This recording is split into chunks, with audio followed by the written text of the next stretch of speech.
क्योंकि इंसान अपने दुख से दुखी नहीं, दुखी और के सुख से है। इंसान दूसरे के सुख से परेशान हो रहा है। परेशानियां क्यों बढ़ रही हैं आप बताइए? बीमारियों का कारण आजकल ज्यादा क्यों बढ़ रहा है? लोगों में स्ट्रेस, तनाव, tension, heart attack, brain haemorrhage क्यों बढ़ रहा है? बस यही एक रीजन है कि इंसान खुद तो मेहनत करना नहीं चाहता और जो सामने वाला मेहनत कर रहा है उसको करने देना नहीं चाहता। उससे जलना है इंसान को। तो जलन, जो ईर्ष्या है, जो खेत की भावना है, ये इंसान को पीछे कर रही है।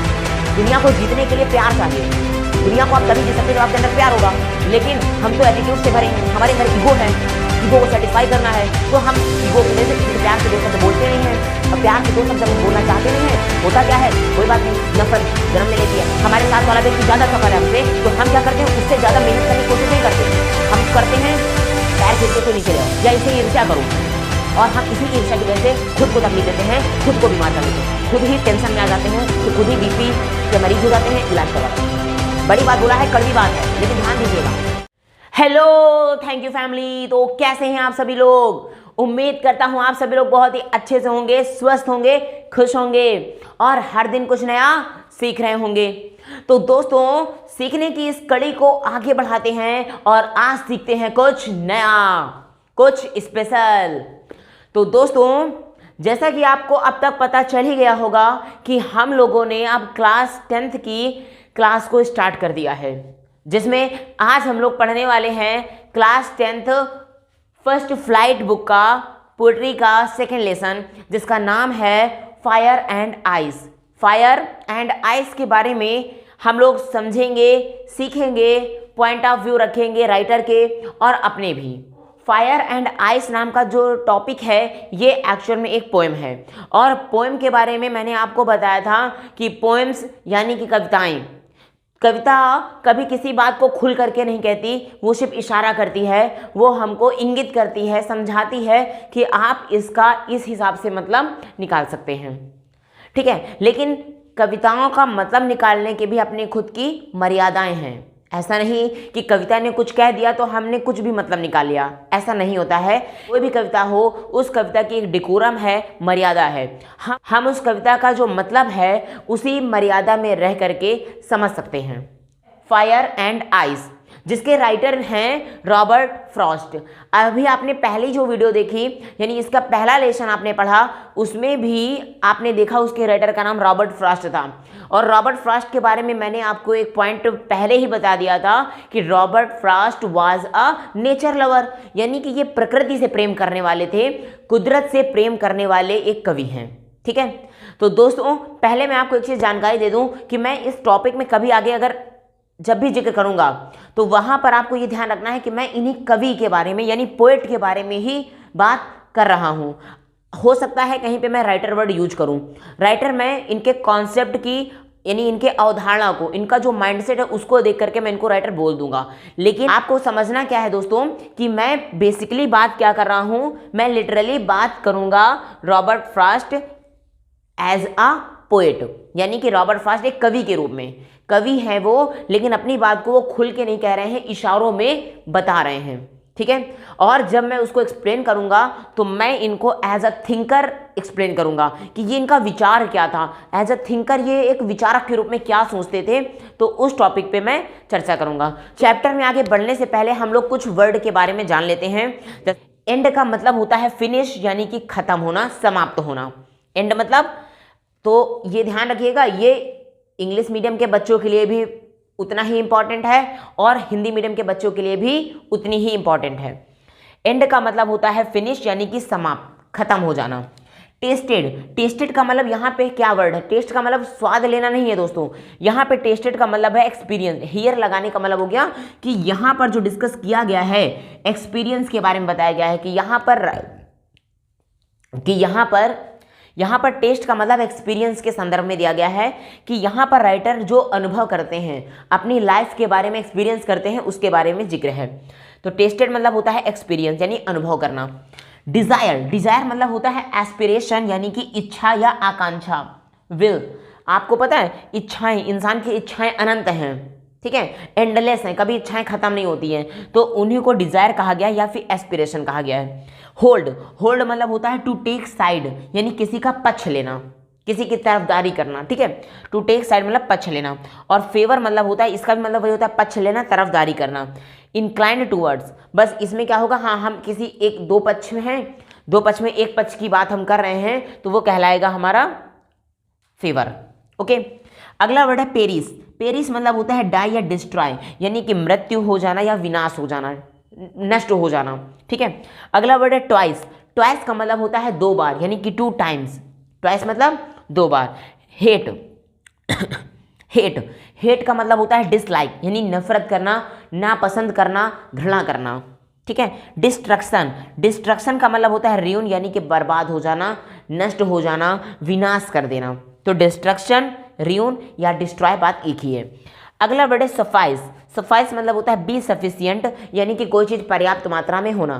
पर्याप्त मात्रा मतलब जितनी किसी चीज़ की आवश्यकता है, जितनी नीड है उतनी ही मात्रा होना, वही कहलाता है बी सफिशिएंट यानी पर्याप्त या फिर सफाइस। और इनफ का मतलब भी सेम होता है कि सफिशिएंट यानी पर्याप्त, जितनी आवश्यकता है उतना होना और उससे ज़्यादा या कम ना होना, वो होता है सफिशिएंट, पर्याप्त। आई होप दोस्तों आपको कि ये मीनिंग समझ में आ गए होंगे, क्योंकि पोएम है, पोएम छोटी सी पोएम है, इसलिए मीनिंग भी ज़्यादा नहीं है। दोस्तों जरा थोड़ी देर के लिए शांत मन से बैठिए और मैं आपसे एक क्वेश्चन करने वाला हूँ। क्या है वो क्वेश्चन? पहले शांत होकर के आप आराम से बैठ जाइए, रिलैक्स हो जाइए, फिर चर्चा करते हैं। आपने कभी नोटिस किया है कि हम जब सोसाइटी में बैठते हैं कई लोगों के बीच में, बड़े बूढ़ों के बीच में, अपने से बड़े लोगों के बीच में, तो अक्सर वे लोग अपनी एक भविष्यवाणी बताने लगते हैं। मेरी बात और अपनी सोच को रिलेट करना और इसको सोसाइटी से जोड़ना, फिर देखना आपको ये कॉन्सेप्ट पूरा समझ में आ जाएगा। अक्सर क्या होता है कि हम जब अपने बड़े लोगों के बीच में बैठते हैं, गांव में कहीं जाते हैं, ठीक है, और बड़े बूढ़ों के बीच में बैठते हैं, तो वे लोग किसी भी विचारधारा को लेकर के, कोई भी चीज़ को लेकर के क्या करते हैं, उसके बारे में भविष्यवाणी कर देते हैं। ठीक है, वो भविष्यवाणी क्या करते हैं, जैसे एक इमेजिन करते हैं, मान लीजिए धरती को लेकर के है, कोई कहता है कि ये धरती जो है ना जल प्रलय से नष्ट हो जाएगी, यानी इस दुनिया में जल प्रलय आ जाएगी, बाढ़ आ जाएगी और दुनिया नष्ट हो जाएगी। ठीक है, वहीं कुछ लोग मानते हैं कि ये धरती जो है ना सूखा और अकाल से नष्ट हो जाएगी, कि भाई पानी की कमी पड़ जाएगी, सूखा पड़ जाएगा और सूखा पड़ने की वजह से यहाँ पर अकाल आ जाएगा, एक फेमिन आ जाएगा। फेमिन यानी अकाल, और अकाल पड़ने की वजह से लोग भूखे मरने लगेंगे और पूरी दुनिया खत्म हो जाएगी। कुछ लोग का मानना है कोई नेचुरल डिजास्टर आ जाएगी बहुत बड़ी, हो सकता है कुछ लोग कहते हैं अर्थक्वेक आ जाएगा, भूकंप आ जाएगा, धरती फट जाएगी, उसी में सब लोग समा जाएंगे, नष्ट हो जाएगी धरती। खैर ये सब हमें सिर्फ विचार करना है। तो क्या ये गलत है? नहीं, गलत नहीं है। सभी व्यक्ति की अपनी अपनी सोच है कि हर व्यक्ति जो जिस प्रकार से सोच पा रहा है उसके अकॉर्डिंग वो अपनी बात को रख दिया और अपने अकॉर्डिंग प्रेडिक्शन कर दिया, भविष्यवाणी कर दी कि ऐसा हो सकता है। ठीक है, सेम इसी प्रकार से राइटर ने भी अपनी भविष्यवाणी कर दी कि भाई धरती नष्ट कैसे होगी, इस दुनिया का अंत कैसे होगा, राइटर ने भी अपना कॉन्सेप्ट दे दिया। लोगों ने अपने हिसाब से भविष्यवाणी कर दी, पोएट यहाँ पर अपने अकॉर्डिंग भविष्यवाणी कर रहे हैं।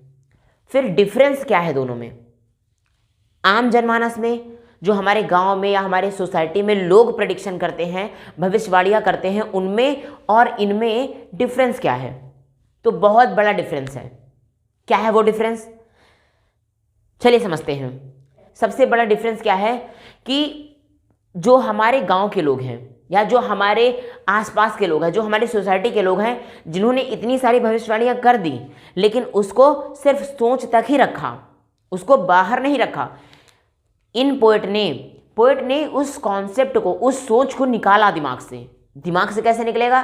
पोएट ने जो उनके मस्तिष्क में थिंकिंग चल रही थी, जो विचार चल रहे थे, उन विचार को निकाला और कागज पे लिख दिया, पेपर पे लिख दिया, और वो एक पोएम का एक जरिया बन गया। पोएम में कम शब्दों में, ठीक है, कम पंक्तियों में, फ्यू लाइन्स में इन्होंने बड़ी बात बता दी। अंतर समझे? अंतर यही हो गया कि एक व्यक्ति क्या करता है, एक व्यक्ति सिर्फ सोच लेता है, कहता बस बढ़िया है, दूसरा व्यक्ति क्या करता है, उसको इम्प्लीमेंट करता है, वो कॉन्सेप्ट को, उस थॉट को। क्योंकि देखो, एक राइटर, एक पोएट, चाहे वो राइटर हो या पोएट हो, उसको अपने आइडियाज़ पे बिलीव होता है, भरोसा होता है, और उसको लगता है कि जो वो लिखने जा रहा है वो दुनिया बदल सकते हैं, उनमें दुनिया को बदलने की ताकत है। ठीक है, तब वो जाकर के अपनी उन कृतियों को, अपनी उन रचनाओं को, अपने उन राइटिंग्स को दिमाग से निकालते हैं और कागज पे अंकित कर देते हैं। आम जनमानस में और कवियों में, लेखकों में यही एक बड़ा सा अंतर होता है। तो राइटर के अब कॉन्सेप्ट को समझते हैं। राइटर कहते क्या हैं? राइटर कहते हैं कि देखो, कुछ लोगों का मानना है धरती कैसे नष्ट होगी, वो बताते हैं, फिर अपना आइडिया देते हैं। सम से the world will and in fire. कि राइटर अपनी बात को रखते हुए कहते हैं, लेकिन दूसरे की बात भी रखते हैं। राइटर का मानना है कि कुछ लोग कहते हैं कि ये जो संसार है, ठीक है, सब मतलब कुछ लोग से मतलब कहते हैं, कुछ लोग कहते हैं कि जो संसार है विल एंड, खत्म हो जाएगा, समाप्ति की ओर चला जाएगा, खत्म हो जाएगा इन फायर यानी आग में। कहते हैं, कुछ लोग का कहना है कि धरती आग से नष्ट हो जाएगी, ये पूरा संसार आग में जल के मर जाएगा, नष्ट हो जाएगा, ठीक है। और वहीं कुछ लोग कहते हैं सम से इन आइस, कुछ कहते हैं कि आइस यानी बर्फ की वजह से मर जाएंगे, यानी बर्फ गिरेगी और बर्फ की वजह से सब बर्फ में समाये तो यानी ठंडे हो जाएंगे, सब के सब मारे जाएंगे। समझ आई बात? तो राइटर ने पहले दूसरों को आइडिया दिया, दूसरे लोग क्या सोचते हैं। तो कुछ लोगों का मानना है, कुछ लोग कहते हैं कि ये धरती आग से नष्ट होगी, तो वहीं कुछ लोग कहते हैं कि नहीं भैया ये तो बर्फ से नष्ट होगी। अब किसकी बात सही मानी जाए, चलिए समझते हैं। लेकिन राइटर क्या कहते हैं? From what I have tested of desire. समझिएगा, कहते हैं कि ये आग और बर्फ का जो खेल है ये मुझे समझ नहीं आता। कहते हैं कि from what I have tested, कहते हैं जहाँ से मैंने एक्सपीरियंस किया है। टेस्ट का मतलब क्या होता है? एक्सपीरियंस्ड। कहते हैं कि लेकिन जिस जगह से मैं एक्सपीरियंस कर पा रहा हूँ, जिस तरीके से, जैसा कि मैं एक्सपीरियंस कर पा रहा हूँ, राइटर कहते हैं, पोएट कहते हैं कि जिस जगह से मैं एक्सपीरियंस कर पा रहा हूँ, मैं अनुभव कर पा रहा हूँ, तो क्या लगता है कि ऑफ डिज़ायर, कि ये जो आग है वो डिज़ायर की आग है। आग किसकी है? आग से नष्ट होने का मतलब ये डिज़ायर की आग, यानी इच्छाओं की आग। किसकी आग है? इच्छाओं की आग। यानी लोगों के अंदर इच्छाएं कभी नष्ट नहीं होती हैं। आप बताइए, एक इच्छा अगर पूरी हो गई तो इंसान के मन में दूसरी इच्छा तुरंत जन्म ले लेती है कि मुझे अब ये चाहिए। इमेजिन करिए, जब आप छोटे थे तब आपको एक छोटा सा खिलौना चाहिए होता था, जैसे वो खिलौना मिल गया आपको दूसरा खिलौना चाहिए होता था, दूसरा खिलौना मिल गया फिर आपको कोई बड़ा खिलौना चाहिए होता था, बड़ा खिलौना मिल गया, साथ ही साथ आप बड़े होते गए, तब आपने जिद की कि मुझे साइकिल चाहिए, साइकिल मिल गई, कुछ सालों तक छोटी साइकिल चलाते रहे, फिर आपने जिद की नहीं बड़ी साइकिल चाहिए, बड़ी साइकिल मिल गई, उसके बाद आप फिर जिद कर रहे हैं कि नहीं मुझे अब मोटरसाइकिल चाहिए, मोटरसाइकिल मिल गई, अब आप जिद करते हो कार की। तो क्या आपकी इच्छाएं कभी खत्म हो पा रही हैं? नहीं। इंसान, दोस्तों याद रखिएगा, किसी महान व्यक्ति ने कहा है कि ये धरती जो है हमारी आवश्यकताओं की पूर्ति तो कर सकती है, लेकिन हमारे लालच की पूर्ति कभी नहीं कर पाएगी। और इंसान परेशान इसी वजह से है, इंसान अपनी आवश्यकता, अपनी ज़रूरतों पे ज़्यादा ध्यान नहीं देता, उनसे ज़्यादा उसको अपना शौक चाहिए, यानी उसकी इच्छाएं, और इच्छाएं ही इंसान से फिर गलत काम करवाती हैं। तो यही कहा गया है कि जो डिज़ायर है, इच्छाएं हैं, इच्छाएं ही क्या करें, इच्छाएं, अभिलाषाएं, ठीक है, आकांक्षाएं, ज़्यादा पैसे कमाने की, ज़्यादा नाम कमाने की, ज़्यादा शोहरत कमाने की, ठीक है, इच्छाएं किसी भी रूप में हो सकती हैं। बोलते हैं कि वही इच्छाएं क्या करती हैं, I hold with those who favour fire. कहते हैं वही इच्छाएं, कुछ और नहीं है। कहते हैं होल्ड मतलब क्या हो गया यहाँ पे कि पक्ष ले रहा हूँ, कहते हैं कि मैं वही पक्ष ले रहा हूँ। राइटर कहते हैं कि मेरा जहाँ तक मानना है तो मुझे लगता है कि ये जो इच्छाएं हैं, ये इच्छाएं हैं क्या करेंगी, इस आग का पक्ष लेंगी। आग का पक्ष का मतलब हो गया कि इंसान के अंदर लालच रूपी आग, लालच समझे, ग्रीड, इंसान के मन में लालच रूपी आग, क्योंकि इच्छाएं जब होंगी तो इच्छाओं को पूरा करने के लिए एक लालच जगेगी, और जैसे ही लालच जगेगी तो लालच आपसे बुरे काम करवाना चालू कर देगी, और बुरे काम का बुरा परिणाम होता है, ठीक है, अगर आप गलत करोगे तो गलत परिणाम मिलेगा, और गलत परिणाम का मतलब अंत, ठीक है। तो वही हो गया। तो वही कहा गया कि जो इच्छाएं ही हैं यही क्या करेंगी, उस व्यक्ति से, उन इंसानों से आग का पक्ष लेंगे, यानी आग के जैसे नष्ट कर देंगी। जैसे आग नहीं होती, आग जला करके किसी चीज़ को नष्ट कर देती है, तो जो इच्छाएं रूपी आग है, डिजायर्स की आग है, लालच की आग है, उसी में इंसान जल करके मर जाएगा। एक चोर भी चोरी करता है और पहली बार में नहीं पकड़ा जाता, लेकिन डेली उसका लालच बढ़ता जाता है। उसको लगता है आज मैंने 100 रुपये चोरी किए, कल 200 करता हूँ, परसों 300 करता हूँ, फिर 500 रुपये चोरी करता हूँ, और ऐसे उसका लालच प्रतिदिन बढ़ता जाता है। और एक दिन ऐसा आता है कि वो चोरी करते हुए रेड हैंडेड पकड़ लिया जाता है, और जब रंगे हाथों पकड़ा गया बस गेम ओवर। तो वो उसके लालच ने उसको डुबा दिया, समझे। तो यहाँ पर लालच का मतलब क्या हो गया दोस्तों, यहाँ पर लालच का मतलब फायर वर्ड किसको रिप्रेजेंट कर रहा है, फायर वर्ड रिप्रेजेंट कर रहा है ग्रीड को। किसको, ग्रीड, यानी कि लालच को। और किस चीज की आग है, डिजायर्स की आग है, इच्छाओं की आग है, ठीक है, ये आग है इन चीजों की, ठीक है। अगला बोला गया है but if it had to perish twice, लेकिन राइटर कहते हैं कि अगर धरती को 2 बार नष्ट होना हो, पेरिश ट्वाइस का मतलब क्या होगा, अगर मान लीजिए कि ये धरती 2 बार नष्ट होना चाहे, इस संसार का विनाश अगर 2 बार होना चाहे, भाई पहली कंडीशन तो उन्होंने आग बता दी कि इच्छाएं इंसान को बर्बाद कर देंगी। बोले मान लो कि अगर धरती, लेकिन अगर कहा गया है कि अगर धरती का नष्ट होना 2 बार तय है कि 2 बार में धरती नष्ट होगी, तो पहली कंडीशन तो फिक्स हो गई कि लालच डुबा देगी, लालच की जो आग है इंसान को बर्बाद कर देगी। यहाँ पर आग का मतलब डायरेक्टली आग नहीं है कि ये वाली आग जो आप देख रहे हो कि हाँ ये वाली आग से जल जाएंगे ना, ये वाली आग नहीं, लालच वाली आग है। और आइस का मतलब यहाँ पे आगे एक्सप्लेन करता हूँ। आइस का मतलब क्या होता है, आइस का मतलब ये वाली आइस नहीं, फिर कौन सी आइस, ये वाली आइस की बात मैं नहीं कर रहा, आइस का मतलब ये वाली आइस, समझे, जरा ध्यान दीजिए। तो कहा गया है कि अगर धरती का 2 बार विनाश होना हो, 2 बार नष्ट होना हो धरती को, तो आई थिंक, राइटर कहते हैं मुझे लगता है, मैं सोच पा रहा हूं ज्यादा कि I know enough of it, तो इसके लिए नफरत पर्याप्त होगी। नहीं बात समझे, बड़ी बात बोला उन्होंने, कहा कि अगर मान लीजिए कि धरती 2 बार नष्ट होने को है, तो पहला कारण आग है, वो जो कि लालच की आग है, और दूसरा कारण क्या है, दूसरा कारण होगी नफरत। क्योंकि आजकल इंसान, पता है, आग जितना चीजों को नहीं जलाती उतना ज्यादा नफरत इंसान को जला रही है। बड़ी बात बोल दिया मैंने। आजकल इंसान क्या कर रहा है, ठीक है, इंसान दूसरे को देख करके बड़ा परेशान हो रहा है, इंसान खुद मेहनत करने का इच्छुक नहीं होता, खुद के अंदर मोटिवेशन नहीं है कि नहीं मैं खुद मेहनत करूं, जबकि दूसरों को देख, दूसरा व्यक्ति अगर कुछ कर रहा है तो उसको देख करके लगता है यार ये बहुत ज्यादा आगे बढ़ा जा रहा है, इसको डाउन करूं, पीछे करूं, टांग खींचते हैं। तो एक कविता याद आ रही है, उसमें कहा गया है कि देख तेरे संसार की हालत क्या हो गई भगवान, अपने दुख से दुखी नहीं, दुखी और के सुख से है इंसान। मतलब इंसान अपने दुख से, अपनी प्रॉब्लम से, परेशानी में नहीं है, दुखी नहीं है, दूसरों के सुख को देख करके। दूसरा हैप्पी है तो भैया हैप्पी क्यों है, इस बात से वो परेशान है। आजकल सबसे ज्यादा परेशानियां क्यों बढ़ रही हैं, आप बताइए, बीमारियों का कारण आजकल सबसे ज्यादा क्यों बढ़ रहा है, लोगों में स्ट्रेस, तनाव, tension, heart attack, brain haemorrhage क्यों बढ़ रहा है, बस यही एक रीजन है कि इंसान खुद तो मेहनत करना नहीं चाहता, और जो सामने वाला मेहनत कर रहा है उसको करने देना नहीं चाहता, उससे जलना है इंसान को। तो जलन, जो ईर्ष्या है, ठीक है, जो हेट की भावना है, ये इंसान को पीछे की ओर कर रही है। तो बात वही राइटर कहते हैं कि अगर दूसरी बार धरती का विनाश होना होगा तो नफरत पर्याप्त है। भाई इंसान, देखो, इस दुनिया को जीतने के लिए प्यार चाहिए।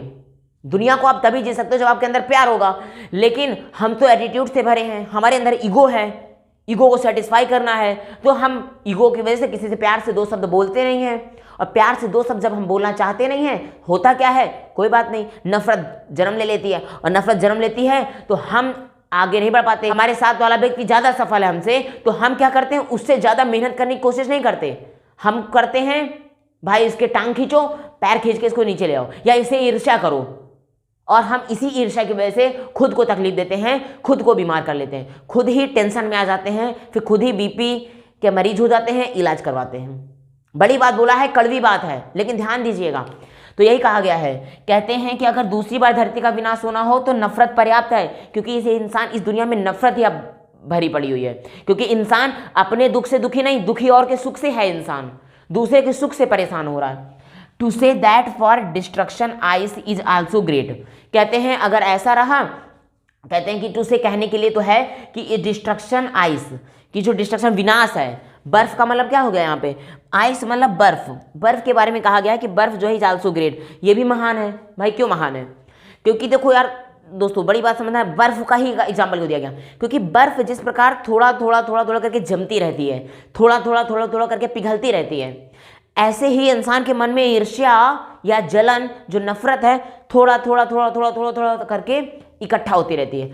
किसी व्यक्ति विशेष को ये क्या करता है, चापलूसी भरी बातों से इंप्रेस करता है, लेकिन अंदर कुछ अलग चल रहा होता है। जैसे बर्फ नहीं होती, बर्फ जब आप दूर से देखते हो तो बड़ी सुहावनी लगती है, बड़ी बढ़िया लगती है, बड़ा बेहतरीन लगता है कि बर्फ को बिल्कुल अपने हाथों में ले लो। लेकिन जब आप उसी बर्फ को अपने हाथों में ले लेते हो, ध्यान दीजिएगा, बर्फ के आप टुकड़े, इसको एक्सपीरियंस करिएगा, बर्फ के टुकड़े को आप हाथ में ले लो, उसके बाद हाथों को बंद कर लो, तो पहले तो अच्छी लगेगी, लेकिन आप अब उस बर्फ को मान लीजिए 1 मिनट तक, सिर्फ 1 मिनट तक मुट्ठी में बंद करके रखिएगा। उसके बाद आप देखेंगे, आप जब उसको हटाएंगे तो आपको यहाँ पे जलन होने लगेगी। क्या होने लगेगी? हाथों में जलन होने लगेगी। आपको हल्का सा ऐसा लगेगा कि कुछ जल रहा है। बर्फ की यही टेंडेंसी होती है, ठीक है। बर्फ की टेंडेंसी यही है कि बर्फ दिखने में तो बड़ी शालीन लगती है, जिसको कहते हैं मुंह में राम बगल में छुरी, ठीक है। तो बहुत सारे लोग आपसे चापलूसी भरी बातें कहेंगे, भैया तुम तो बहुत अच्छे हो, तुम्हारे जैसा मैंने देखा नहीं है, तुम तो लाखों में एक हो। लेकिन मन में क्या चल रहा है? भिखमंगे हो। मन में क्या चल रहा है? यार तुम मिलो तो अकेले में तुमको काट डाले। मतलब गलत विचार आएंगे उसके मन में। आपके सामने आपके दोस्त हैं कि मतलब ऐसे लोग किस तरह के होते हैं, या आस्तीन के सांप जैसे होते हैं, ठीक है, कि मेरे सामने मेरे हैं, तेरे सामने तेरे हैं। क्या कि बर्फ के रूप में ये लोग जो होते हैं ये महान है, और कहते हैं एंड वुड सफाइस, और ये पर्याप्त है। ये महानता इनकी पर्याप्त है। कौन सी महानता? बर्फ के रूप में, कि ये इस किसी भी दुनिया को नष्ट करने की सामर्थ्य रखते हैं प्यार से। लेकिन ये प्यार सिर्फ दिखावे का होता है, क्योंकि अंदर एक ईर्ष्या का जो बर्फ है, ईर्ष्या जो है अंदर भरी हुई है।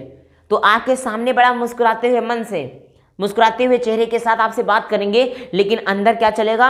अगर इनको मौका मिले तो ये आपका नुकसान करने की पूरी कोशिश करेंगे, बिल्कुल भी चूकेंगे नहीं।